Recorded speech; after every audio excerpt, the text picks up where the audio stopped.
Bonjour à tous mes amis, j'espère que vous allez bien. Donc aujourd'hui, on va essayer de répondre à l'examen de connaissances pratiques, examen EVC 2024. Alors mes amis, on a dit dans des vidéos précédentes que l'examen EVC comporte deux volets, examen de connaissances fondamentales et examen des connaissances pratiques. Alors aujourd'hui, on va essayer de répondre à l'examen de connaissances pratiques. On a dit que l'examen de connaissances pratiques il comporte de différents types de questions. Il peut être des questions rédactionnelles, il peut être des questions croc et il peut être des questions cas cliniques. Une petite révision. Les questions rédactionnelles, on a dit que la réponse doit comporter une introduction, le corps du texte et la conclusion. Question croc, donc c'est une question directe, donc la réponse directe. Cas clinique, on va détailler la réponse, c'est-à-dire notre attitude clinique dans le cabinet dentaire, on doit la traduire sur la feuille. Et ça exige la méthode correcte de réponse. Les cas cliniques, il y a des questions qui se répètent. Par exemple, décrivez-vous tel ou tel document. Il peut être le document, il peut être une radiographie, il peut être une photographie, il peut être un bilan, et ainsi de suite. Les questions du diagnostic. On a dit que les questions de diagnostic, elles exigent au préalable l'examen clinique. Comporte l'anamnèse, l'examen exobuccal, l'examen endobuccal et les examens complémentaires. Question. Quelle est votre attitude immédiate ou bien votre attitude en urgence? C'est-à-dire, on va répondre tout ce qui est en urgence. Question de traitement et question de conduite à tenir. On a dit que la conduite à tenir et le traitement, elle est basée sur notre attitude pratique dans le cabinet dentaire. Donc, elle comporte notre attitude préopératoire, notre attitude péropératoire et notre attitude post-opératoire et le suivi, bien évidemment. L'examen odontologie 2024, en fait, il comporte 90% des cas cliniques, sauf un croc de réglage du bourrelet. Donc, question numéro 1, nous sommes le 2 novembre 2024. Vous êtes praticien au milieu hospitalier et vous recevez en consultation M. X. Adressez son courrier pour une avision dentaire par son dentiste traitant. Vous réalisez l'interrogatoire médical et obtenez des informations qui vous sont confirmées et complétées par le dossier médical informatisé de M. X, connu du centre hospitalier dans lequel vous exercez. Voir document joint, dossier médical, bilan biologique de 21/6/2024. À l'examen clinique, vous constatez une mauvaise hygiène bucco-dentaire, avec présence de tartre et de plaques dentaires et un délabrement très important de la dent 46 qui doit être extraite. Le patient ne présente aucun signe d'infection ni de douleur. Question numéro 1. Quels antécédents et pathologies identifiez-vous chez ce patient? Question numéro 2. Quelles sont celles qui comportent un risque pour votre prise en charge du patient et pourquoi? Question numéro 3. Comment envisagez-vous la prise en charge de votre patient? Alors j'ai lu cette question numéro 1. C'est un cas clinique parce que c'est le cas clinique le plus important dans l'examen odontologie 2024. Les autres questions, je vais pas les lire, donc c'est à vous de les lire et je vais laisser environ 5 secondes à 10 secondes pour chaque copie ou bien pour chaque page pour que vous puissiez la regarder ou bien faire une capture d'écran. Alors, voilà les dossiers de M. X. Ce sont des bilans biologiques. et l'histoire de sa maladie. Il a des maladies et des pathologies à vérifier. Les bilans biologiques. Voilà. Question numéro 2. C'est une question croc. Il demande il demande les étapes de réglage de bourrelet d'occlusion. Question numéro 3. Une petite cas clinique qui demande dans les questions le diagnostic et le démarche clinique, traitement et suivi. Question numéro 4. C'est une petite cas clinique. Il demande aussi notre attitude en urgence et quel suivi proposez-vous et justifiez. Alors vous voyez au grosso modo les questions qui sont la plupart des cas cliniques. Donc on va essayer de les répondre. Je ne vais pas en fait lire toute la réponse parce qu'elle est un peu longue. Donc je souhaite que la vidéo soit courte, donc je ne vais pas lire tout. Vous pouvez faire des captures d'écran. Je vais laisser environ 5 secondes à 10 secondes pour chaque page. Alors, et je vais lire au grosso modo seulement les grands titres. Alors, question numéro 1. Quels sont les antécédents de Monsieur X? Alors, nous avons les antécédents. Nous avons diabète type 2, obésité modérée, tabagisme, allergie de l'amoxicilline, syndrome d'apnée obstructive du sommeil, SAOS, chirurgie cardiaque, communication intra-auriculaire, et nous avons le syndrome dépressif. Alors, vous pouvez faire des captures d'écran pour la réponse. Juste une remarque, vous pouvez aussi augmenter la qualité de vidéo via des paramètres YouTube pour bien liser l'écriture.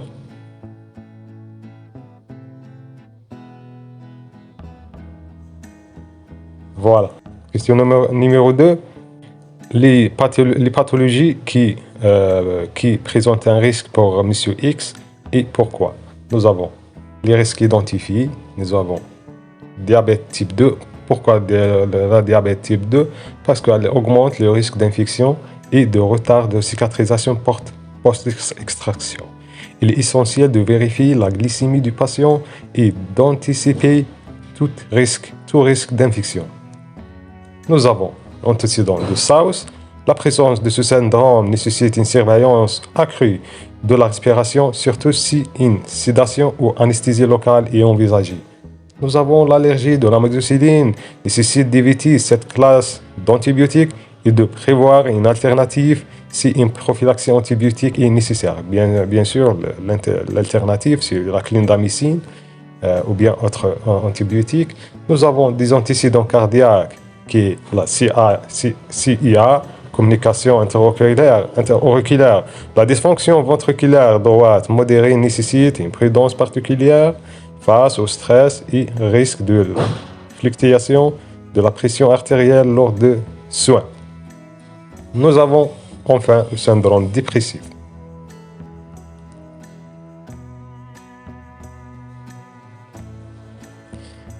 Question numéro 3. Comment envisagez-vous la prise en charge du patient X? Donc, la réponse, elle est un peu détaillée, elle est un peu longue, donc je vais juste lire les grands textes. Premièrement, résumé des pathologies de Monsieur X. Donc, cette résumé-là, elle n'est pas nécessaire dans la réponse correcte. Donc, c'est juste des informations supplémentaires. Nous avons Monsieur X, il a le SAOS appareillé. Nous avons diabète type 2, tabagisme, allergie à l'amoxicilline, communication intra-auriculaire, bien sûr stabilisée, et nous avons des affections buccales, qui sont la présence d'une dent 46 délabrée nécessitant une extraction et le tartre. Donc j'ai dit que ça, c'est pas indispensable pour la bonne réponse, donc c'est juste un rappel. Donc, la prise en charge de Mission X. Nous avons 3 volets.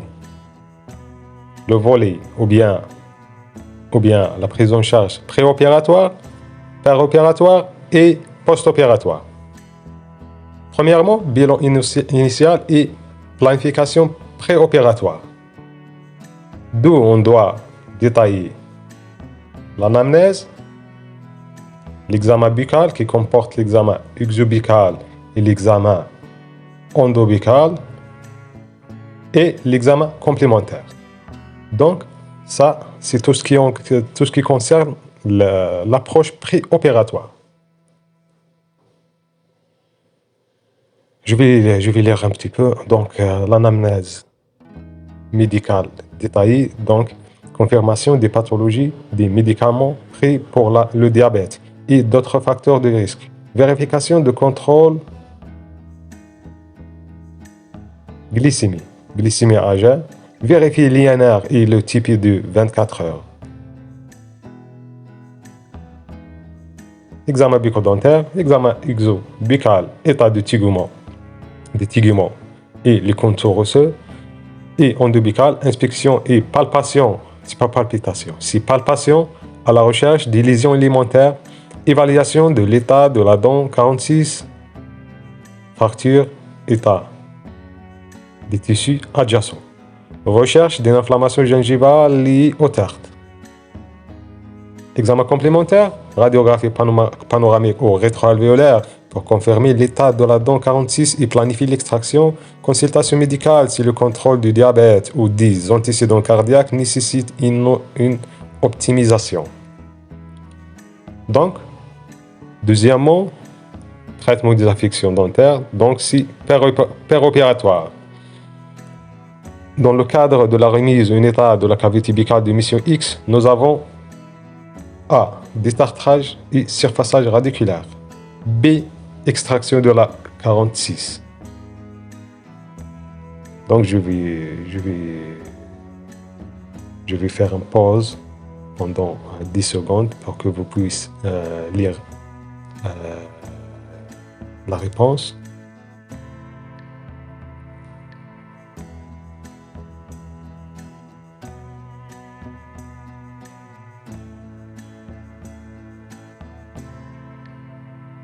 Alors, vous pouvez faire des captures d'écran. Alors, je passe maintenant à l'approche post-opératoire. En post-opératoire,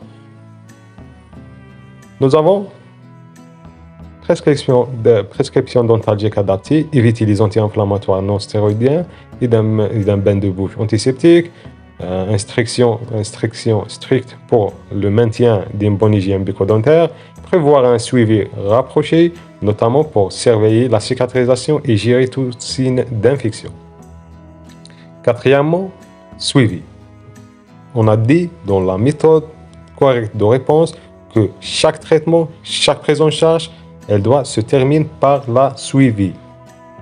Suivi, nous avons un suivi concernant le diabète, l'arrêt de tabac, hygiène bucco-dentaire et évaluation prothétique.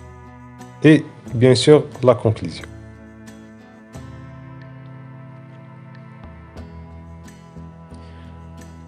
Voilà, on va passer. Question numéro 2. C'est une question de l'édentement total ou bien dans la confection d'une prothèse amovible totale ou complète bimaxillaire. Donc là, c'est une question croque. Donc la question, elle est décrivez les étapes de réglage du bourrelet d'occlusion. La réponse, on a mis le diagnostic, on a mis le plan de traitement et les étapes. Et puis, conclusion. Donc, mes amis, la conclusion là et le diagnostic et le plan de traitement, ils ne sont pas vraiment nécessaires pour la bonne réponse. Donc, la bonne réponse, elle peut être tout ça seulement. Donc, le diagnostic, le plan de traitement et la conclusion sont des informations supplémentaires. Et ce sera très bien de les ajouter, dans votre copie examen EVC, donc ça sera beaucoup mieux. On passe. Question numéro 3, c'est le cas clinique, le petit cas clinique. Donc, le cas clinique, les questions de cas clinique, ce sont deux questions. Question de diagnostic et question de traitement et suivi. Question de diagnostic, bien sûr, le diagnostic, il comporte comme on a déjà dit dans la méthode de réponse, on va commencer bien évidemment de l'examen clinique qui comporte l'anamnèse, examen exubical, examen endobuccal et examen complémentaire, et puis le diagnostic. Voilà.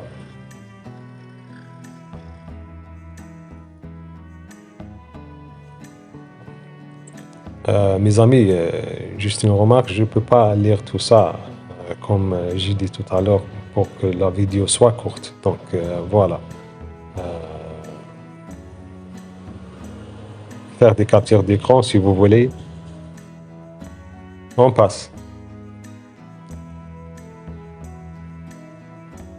La deuxième question, démarche clinique, traitement et suivi. Voilà, on a organisé le traitement et le suivi dans des étapes.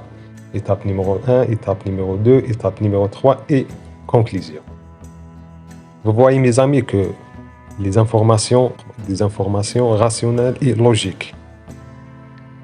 Voilà, cas clinique, question de cas clinique, c'est-à-dire vous allez traduire votre attitude clinique en cabinet dentaire dans la feuille. Et ça exige vraiment une méthode correcte de réponse. On passe. Question numéro 4. Un enfant qui a subi une chute au milieu scolaire. Donc, les questions, ce sont deux questions d'attitude, de notre attitude en urgence. Deuxième question, quel suivi proposez-vous et justifie? La réponse, elle doit être comme ça. L'attitude immédiate en urgence, nous avons établir un bon examen clinique, etc., etc. Gestion de la douleur, nettoyage de la zone affectée, évaluation du traumatisme et réparation immédiate des fragments.